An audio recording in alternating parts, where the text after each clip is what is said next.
그러면 예수님이 우리의 모델이라는 거.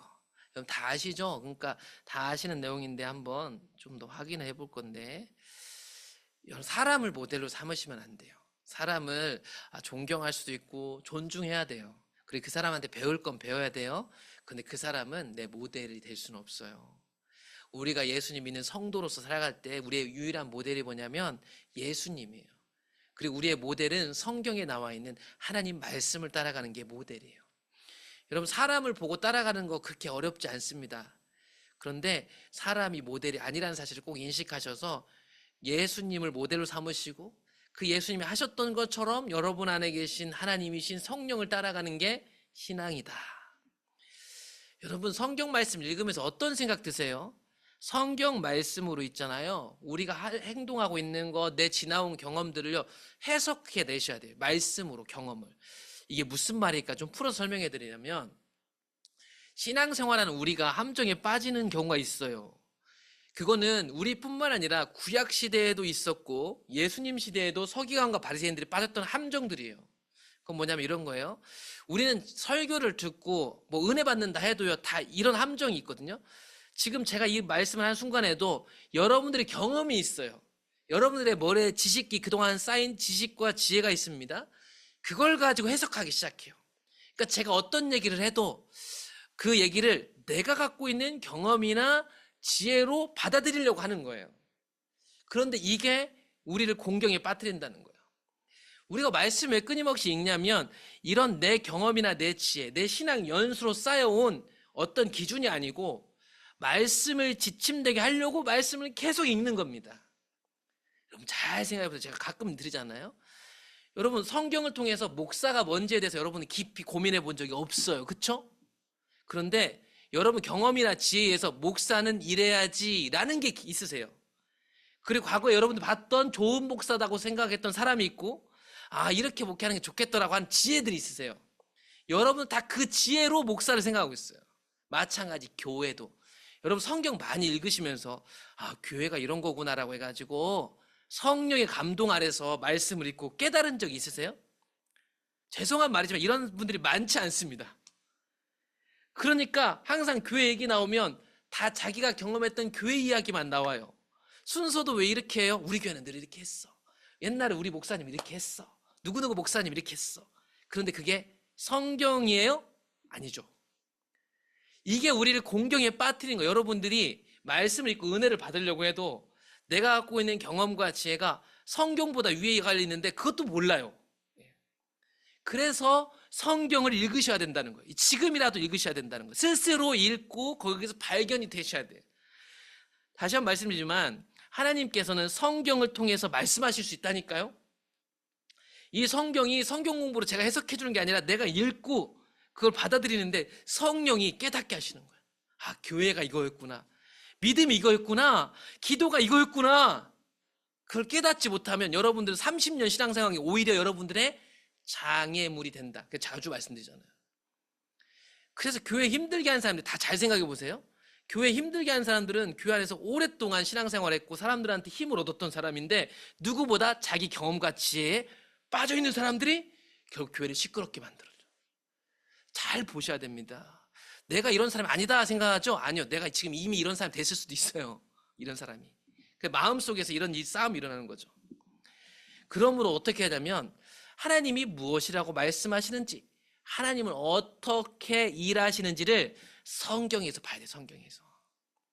여러분 무슨 일을 결정할 때, 그리고 내가 잘 살고 있나, 내 신앙의 경험을 평가할 때도 성경의 원리를 기준으로 삼으셔야 돼요. 이거는 내가 갖고 있는 몇 가지 교리를 기준 삼으라는 게 아닙니다. 통합적으로 이해해야 된다는 거예요. 통합적으로. 제가 여러분들에게 있잖아요. 왜 이어진 성경을 쭉 읽혀드리는 줄 아세요? 성경을 통합적으로 좀 이해시켜 드리려고. 성경이 긴 이야기거든요. 이야기라는 것은 통합되어 있어요. 근데 이 통합된 이야기를 모르고 여러분 오래전부터 설교를 어떤 식으로 하냐면 은혜, 주제를 딱 빼서 은혜 혹은 구원, 믿음, 교회, 봉사 이렇게 막 잘라갖고 들은 거예요. 이해되시죠? 그래서 교회도 알고 은혜로 구원받지 이것만 또 머리에 탁 박혀 있으니까 누가 그래도 착하게 살아야지 그 행위건 아니야? 이렇게 아주 단순하게 생각해요. 단순하게 너무 단순한 거죠. 성경의 이야기를 보면 그렇게 이해하지 않아요. 제대로 읽는 사람은 절대 그렇게 이해하지 않는다니까요. 그래서 성경을 판단 기준 삼을 때 우리가 생각할 거 뭐냐면 어떤 고립된 한 구절이나 일부만을 가지고 기준으로 두면 안 된다는 거예요. 성경 전체 이야기 속에서 하나님께서 어떻게 일하고 계신지를 봐야 된다는 거예요.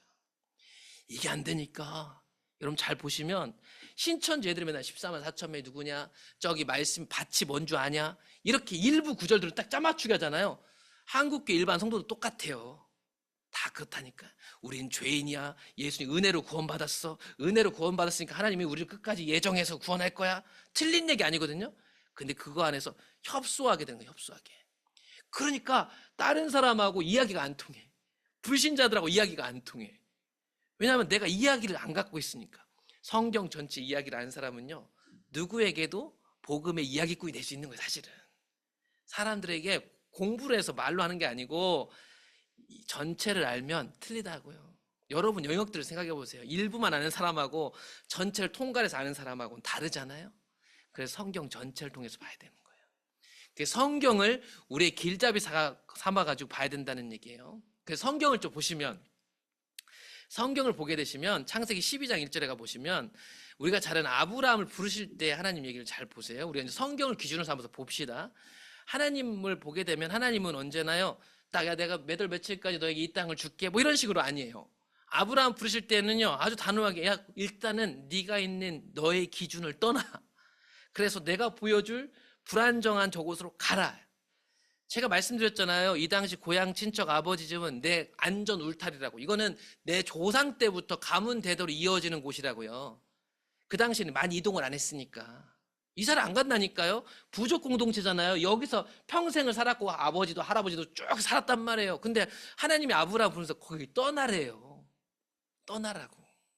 내 기준, 내 바운더리, 내 배경을 다 버리고 불확실하지만 하나님이 보여줄 땅으로 가라고 했어요.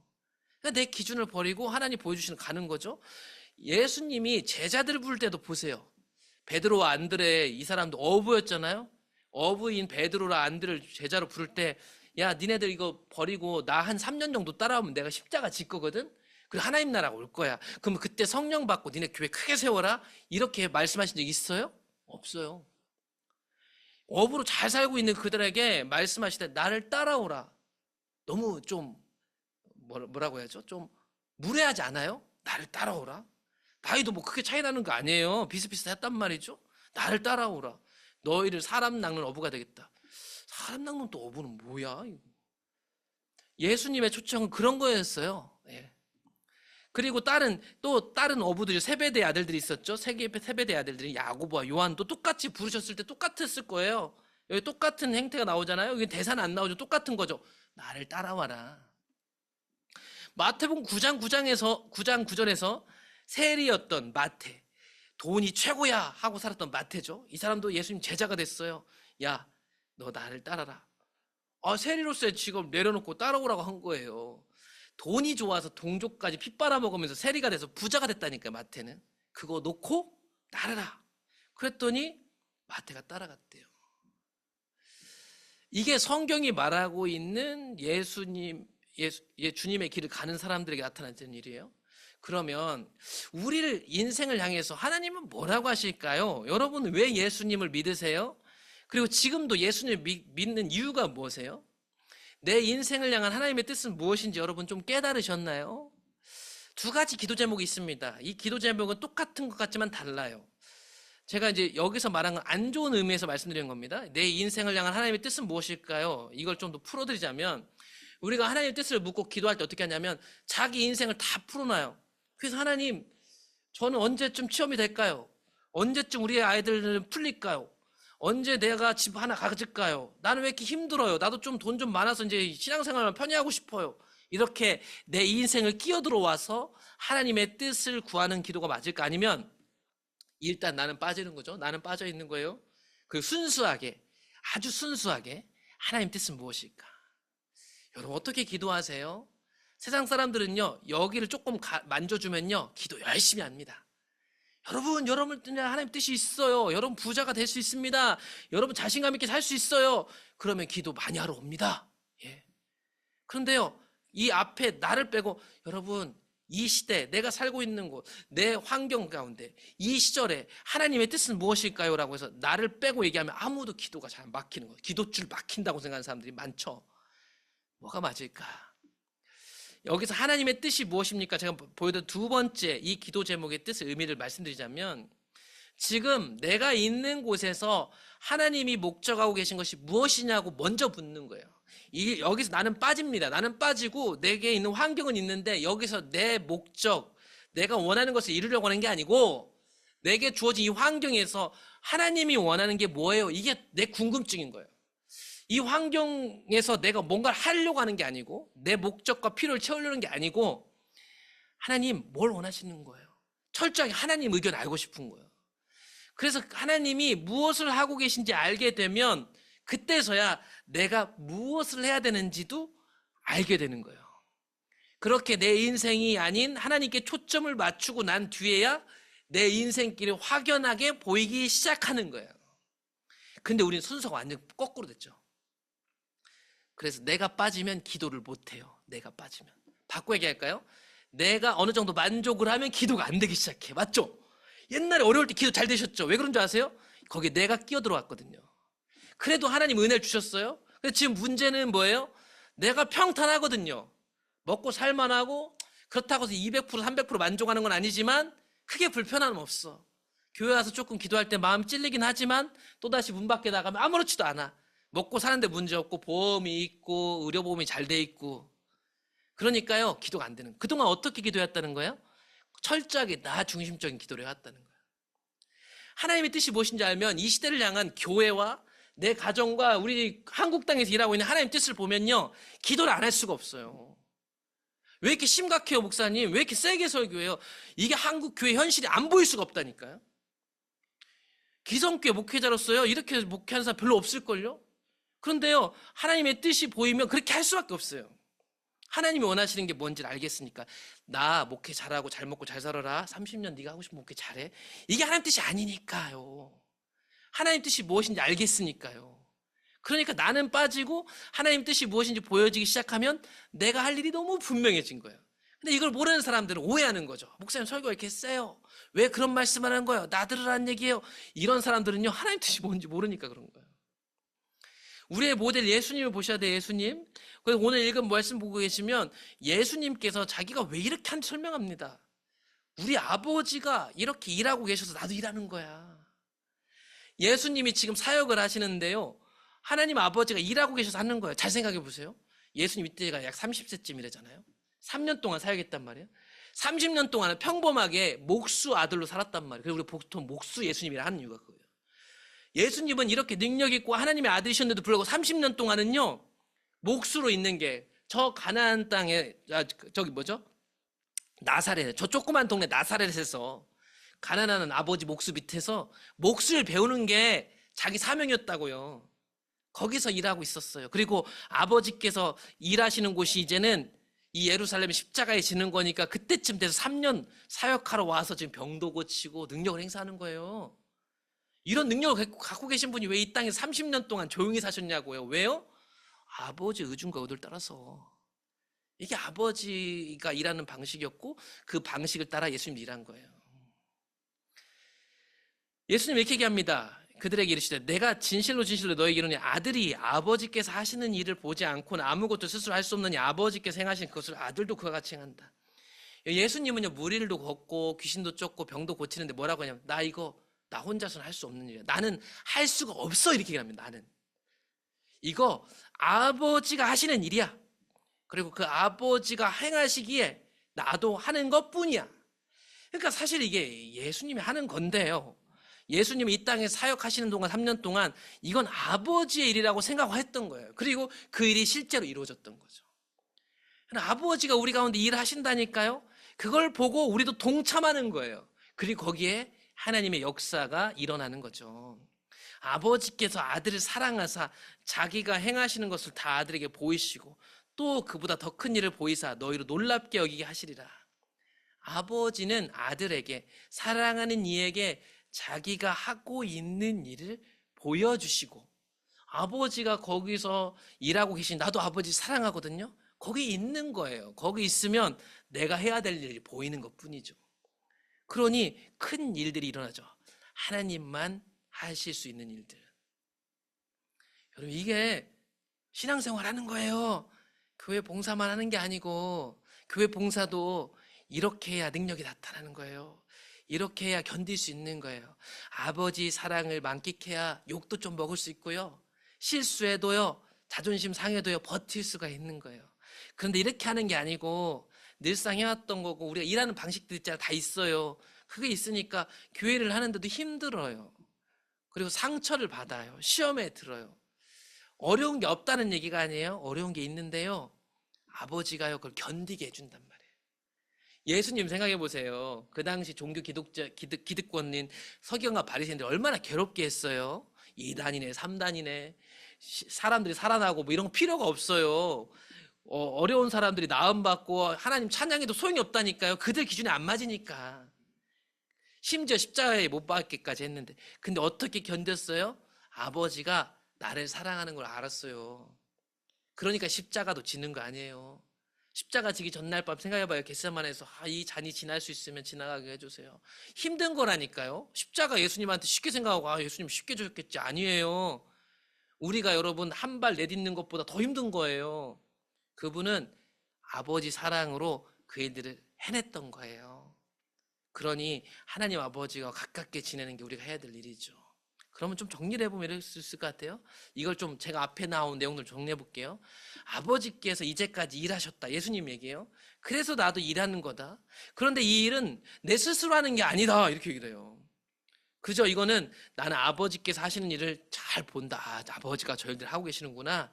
그리고 나는 아버지께서 이미 행하고 계신 그 일을 보고 나도 거기에 동참한다. 아버지께서는 나를 사랑하기 때문에 계속해서 자기가 행하시는 것을 아들에게 보여주신다. 이게 방금 예수님이 하신 얘기입니다. 하나님이요, 예수님과 아버지와 아들 사랑의 관계를 통해서 하나님의 목적을 이루고 계시다는 것을 보여주는 거예요.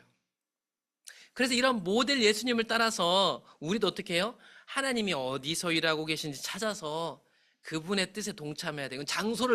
꼭 장소를 말하는 건 아니에요. 우리 가정에서 하나님 어떤 일 하고 계시지? 우리 일터에서 어떤 일 하고 계시지? 거기에 나를 끼어들지 마세요. 내가 원하는 경험과 방법을 끼어들지 마시라고. 하나님, 우리 가정은 지금 이게 필요하다고 나는 판단이 돼요. 여기다 일해주세요. 이렇게 할 게 아니고 우리 가정에서 어떻게 일하지? 하나님께서 뭘 원하시지? 그것부터 찾기 시작하는 거예요. 그러면 뭘 해야 될지가 보여지기 시작하는 거예요. 사랑하는 성도 여러분, 하나님은 살아계시다는 말은 그냥 한 얘기가 아니고 우리 주위에 일하고 계세요. 일하고 계세요. 가끔은요, 이게 힘들 때가 하나님 일하는 게 많이 보이는데 내 몸이 한계예요. 그리고 내가 할 수 있는 게 한계가 있어요. 내 성품의 한계가 있고 내 체력의 한계가 있단 말이에요. 근데 하나님 분명한 거는 우리 주변에 일하고 계시단 말이에요. 그래서 우리가 이 교제를 다 끝날 때쯤이 되면 여러분들이 이런 삶을 경험하셔야 되는데, 보시면 하나님이 우리 가운데 일하고 계세요. 이게 1번이에요. 하나님이 일하고 계시고 하나님의 일은요, 하나님 뜻대로 결국 계속 진행이 될 거예요. 그런데 이 하나님의 일이 계속 하나님의 뜻대로 진행되는 가운데 하나님은 우리와 관계를 맺고 계세요. 2번 관계. 아버지와 아들 관계. 심지어 여러분 우리 안에 사시잖아요. 성령이. 우리가 관계를 맺고 있단 말이에요. 관계를 맺다 보면 하나님 우리 일 시키려고 하는 게 아니라니까요. 그분하고 가까워지기 시작하면 그분이 뭘 원하는지가 보이는데 그분은 하나님이시잖아요. 그래서 하나님이 우리에게 초청하세요. 내가 이 일들을 하고 있는데 해보는 게 어때? 시키시는 분이 아니라니까. 우리를 초청하신다니까. 그 초청으로 하나님 우리에게 말씀해 주세요. 하나님 뜻을 알게 해주세요. 성경을 통해서 깨닫게 하세요. 교회를 통해서 깨닫게 하세요. 환경을 통해서 깨닫게 하시죠. 그런데도 불구하고 내 현실이 이걸 할 수 있을까? 못할까? 나를 갈등을 일으켜요. 대부분 여기까지 간 사람도 이 갈등 때문에 에이 아니겠지, 이거는 목사님이나 믿음 좋은 사람일 거야 하고 여기서 좌절해버리죠. 그런데 이 믿음의 갈등을 뚫고 내 삶을 조정해요. 예, 하나님 말씀하셨으니 내가 그 일을 한번 해보고 싶습니다 라는 마음으로 나를 조정해 나가기 시작해요. 여기서는 기도도 있을 거고 내 삶의 스케줄을 조정하는 걸 수도 있고 결단과 선택이 있을 거예요. 거기서 그 순종을 통해서 하나님이 내 삶 가운데 함께 계시다는 것을 우리가 경험해요. 하나님의 일이 이루어지는데 거기에 내가 있어요. 내가 뭐라고 되게 중추적인 역할을 수행하고 있어요. 내가 뭐 대단한 능력 받아서 그런 게 아니고요. 하나님과 관계 속에서 하나님을 따라갔더니 하나님의 일하시는 현장에 내가 있어서 하나님을 경험하게 되는 거예요. 정리를 해보자면 하나님은 항상 우리 주위에서 일하고 계십니다. 일하고 계신다. 앞에 있는 그림을 다시 한번 정리해드린 거 말로 일하고 계세요. 여러분 주변에 일하고 계시다니까. 그걸 보셔야 된다니까. 하나님은 당신과 실제적이고 개인적이고 아주 사적이죠. 다른 사람 몰라요. 설명해줘도 몰라요. 근데 그 사람도 하나님과 만나면 알게 될 거예요. 그러니까 그 사람한테 굳이 설명할 필요도 없어요. 하나님과 나와의 개인적인 관계예요. 그리고 이건 지속적. 옛날 얘기하지 말라고 하죠. 제가 지금도 지속되고 계셔야 돼요. 이 관계를 추구하세요. 하나님은.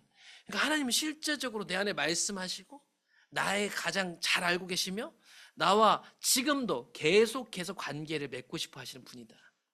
그 하나님하고 관계를 맺다 보니 그분이 뭘 하시는지도 알겠고 그분이 당신의 일에 나를 초청하세요. 와, 나는 절대 그 일 못할 것 같은데 내 성품과 성향 안 맞는데 그 일에 우리를 초청해 주신단 말이에요. 이건 부담이 아니에요. 이때부터 부담이라고 해봤자 거룩한 부담이죠. 거룩한 부담. 이 초청과 함께 하나님 그걸 하실 수 있는 힘든 주실 거니까. 하나님은 하나님 자신과 자신의 목적, 길을 보여주기 위해서 성령님을 통해 어떻게 하냐면 성경을 통해서 감동 감화해서 말씀하시거나 내가 기도할 때 응답해 주시거나 내 환경이 어떻게 열리는 걸 통해서 말씀해 주시거나 혹은 교회 공동체를 통해서 가르치셔가지고 우리에게 말씀하실 수 있는 분이에요. 하나님 우리 안에 말씀하십니다. 목사가 쇠뇌하는 게 아니고 여러분 안에 성경을 볼 때, 기도할 때 여러분 환경이 열려지는 것을 통해 교회를 통해 하나님이 말씀하고 있으니까 그분의 말씀을 들으십시오. 그래야 따라갈 수 있으니까 그 말씀을 따라가려고 하는데 그 하나님의 부르심은 항상 우리를 믿음의 갈등으로 왜냐면 우리 현실이 있으니까 그렇죠? 현실이 있어요. 저도 그 싸움이 있어요. 여러분 다 있잖아요. 아 알겠어 이제. 아 은혜도 받았어요. 아 말씀하신 거 알겠어. 근데 지금 상황이 그게 아닌데 갈등이 있단 말이에요. 그 갈등 속에서 하나님 우리에게 원하는 건 뭐냐면 행동할 것을 요구해요. 선택하는 거예요. 그 여러분 신앙은요 선택하는 거 선택. 누군가는 이 믿음의 갈등을 저기 창고에다 넣어놓고 저는 나중에 하려고 생각할지 모르겠지만 아니요. 이미 그게 여기서 거절한 거예요. 여러분 거절. 이 믿음의 갈등은요 선택을 요구한다. 선택을 시시각각 순간마다 당신은 하나님의 역사에 참여하기 위하여 당신의 인생을 하나님 뜻에 맞게 조정해야 돼요. 이 갈등 속에서 행동을 요구하는데 여러분 선택하셔야 되는 거예요. 선택. 이 선택을 하면 내가 여러 가지 중에 하나 선택하면 포기해야 될 것들이 있게 되죠. 조정을 하는 겁니다. 조정. 마음 태도든 뭐든 조정을 하게 되는 거예요. 그렇게 당신이 하나님께 순종하고 하나님이 당신을 통해서 그분의 일을 성취하심으로 말미암아 우리는 경험적으로 하나님을 알게 되는 거예요. 그래서 그 하나님을 계속 따라가는 거예요. 일평생. 하나님 살아계시다는 말 그저 교회에서 은혜 받으라고 한 얘기가 아니라니까. 하나님 진짜 살아계셔가지고 우리 가운데 일하시고 나는 그걸 알아요. 그게 때로는 내게 뭐 사람들한테 보여줄 만한 막 간증거리가 될 수도 있지만 그건 아주 되게 낮은 수준이에요. 간증거리. 내 필요를 채워주는 거잖아요. 하나님 사이즈의 큰 일을 보게 되는 거예요. 누군가가 살아나고 회복되고 고쳐지고 그걸로 인해서 내가 이 땅에서 받는 이득은 없을 수 있어요. 근데 그게 하나님이 하시는 일인 걸 나는 알고 거기에 하나님이 함께 하시는 일에 동참하게 되므로 하나님이 계시구나. 하나님이 일하는구나를 경험하게 되는 거예요. 이게 하나님을 경험하는 삶의 실체입니다. 이번 주 지침을 드리면 여러분 하나님께서 뭐라고 말씀하시는지 내 삶에서 어떻게 일하시는지 말씀을 깊이 한번 묵상해 보세요. 그리고 성경의 그 말씀 묵상에 따라서 성경이 가르치는 바에 따라서 결정을 내리고 내 경험을 평가해 보세요. 내 경험을 앞세우지 말고 하나님이 뭐라고 말씀하시는지에 귀를 기울이려고 애써 보라는 거예요. 그리고 그 말씀이 나의 믿음과 생활의 길잡이가 되게 하세요. 여러분들의 과거의 경험이나 지혜를 내려놓으세요. 기성교회는 이게 진짜 많아요. 너무 많아요. 자기가 그렇게 하고 있는지도 몰라요. 자기 기준인데 자기는 뭐 어디 뭐 제대로 된 뭐에서 갖고 왔다고 생각해서 막 얘기를 해요. 예. 그런데 그게 성경적이지 않단 말이에요. 솔직히 생각해 보세요. 그만큼 자기가 성경을 깊이 연구해 본 적이 있어요? 교회 운영이나 혹은 믿음의 삶에 대해서 깊이 고민해보고 기도해 본 적이 없잖아요.